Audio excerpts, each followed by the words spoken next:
Hello friends, நல்லா இருக்கீங்களா? சேனாதிபதியின் பொன் மினிஸ்ட்ரீஸின் சார்பாக ஆண்டவராகிய இயேசு கிறிஸ்து நாமத்தினாலே உங்களுக்கு என் அன்பின் வாழ்த்துக்களை தெரிவித்துக் கொள்கிறேன். இந்த நாளில் நாம் ஒரு முக்கியமான ஜெப குறிப்புக்காக நாம் ஜெபம் பண்ண வேண்டும். என்ன ஜெப குறிப்பு என்று கேட்கிறீர்களா? உங்களுக்கெல்லாம் தெரியாதா? ஹலோ ஃப்ரெண்ட்ஸ், உங்களுக்கெல்லாம் தெரியாதா? கொஞ்சம் யோசித்து பாருங்க. இந்த உலகத்தில் எத்தனையோ விதமான வியாதிகள், கொள்ளை நோய்கள் பரவிக்கொண்டு இருக்கின்றன. இந்த நாளில் நாம் வாழ்ந்து கொண்டு இருப்பது அவருடைய தெய்வீக சுத்த கிருபை. நாம் வாழ்ந்து கொண்டு இருக்கிறது அவருடைய பெரிய கிருபையால் தான் நாம் வாழ்ந்து கொண்டு இருக்கிறோம். பாருங்க, இந்த உலகத்துல கொள்ளாத கொடிய வைரஸ் நோய் ஒன்று பரவிக்கொண்டு இருக்குதுன்னு கேள்விப்பட்டிருப்பீங்கல்ல? எவ்வளோ வைரஸ். எத்தனையோ மக்கள் மடிந்து கொண்டு இருக்கிறாங்க.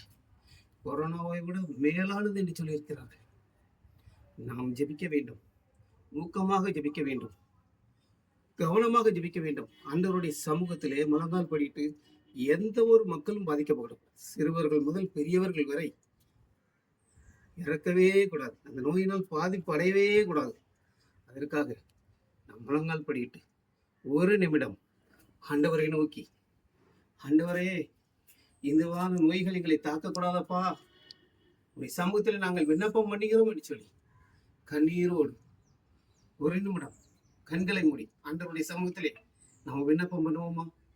ஜெபிப்போம். அன்புள்ள தகப்பனே, இந்த நாளுக்காக நாங்கள் துதிக்கிறோம். ஆண்டவரே, இந்த வேளையில் இந்த புரோகிராமின் மூலமாக கர்த்தாவை பார்த்து கொண்டிருக்கின்ற அநேக பிள்ளைகளுக்காக நாங்கள் ஜெபிக்கிறோம். ஆண்டவரே, குறிப்பாக ஆண்டவரே, தேசத்திலே பரவிக்கொண்டு வருகிறதான இந்த எவ்வளோ வைரஸ் நோய் கிருமிகளுக்காக நாங்கள் ஜெபிக்கிறோம். ஆண்டவரே, எந்த ஒரு தாக்கமும் இல்லாதபடி ஆண்டவரே, அந்த நோய்கள் மறைந்து போகட்டும், நோய் கிருமிகள் அழிந்து போகட்டும். இயேசுவின் நாமத்தினாலே நாங்கள் ஜெபிக்கிறோம். ஆண்டவரே, ஒவ்வொருவரையும் பாதுகாத்துக்கிறோம். எங்களுடைய தேசத்தை உங்களுடைய கரங்களை நாங்கள் ஒப்புவித்து ஜெபிக்கிறோம். ஆண்டவரே, அண்டை நாடுகளுக்கும் நாங்கள் ஜெபிக்கிறோம். ஆண்டவரே, எல்லா மாநிலங்களுக்கும் நாங்கள் ஜெபிக்கிறோம். ஆண்டவரே, அப்பா, எல்லா கண்ட்ரிகளுக்கும் நாங்கள் ஜெபிக்கிறோம். அப்பா, எந்த ஒரு நோயும் தாக்கக்கூடாது. எந்த ஒரு மரணமும் சம்பவிக்கவே கூடாது. ஆண்டவரே, உடைய பாதுகாவலின் வளையத்திற்குள்ளே நாங்கள் ஒப்புவித்து ஜெபிக்கிறோம். உலகம் முழுவதும் உடைய பாதுகாவலின் வளையத்திற்குள்ளே ஒப்புவித்து ஜெபிக்கிறோம். குறிப்பாக சுவாமி, ஈரான் நாட்டில் நடக்கின்ற போர்களுக்காக நாங்கள் ஜெபிக்கிறோம். அதை முடிவுக்கு கொண்டு வரும்படி நாங்கள் ஜெபிக்கிறோம்.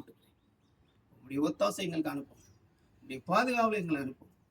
தேசத்திலே அமைதியும் சந்தோஷமும் சமாதானமும் நிலைநாட்டப்பட்டோம்.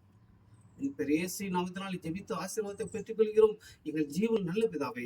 ஆமேன், ஆமேன். ஹை ஃப்ரெண்ட்ஸ், ஞாபகம் வைத்துக்கோங்க, தினசரி ஜெபம் ஒரு 2 நிமிடம் மறந்து விடாது. God plus.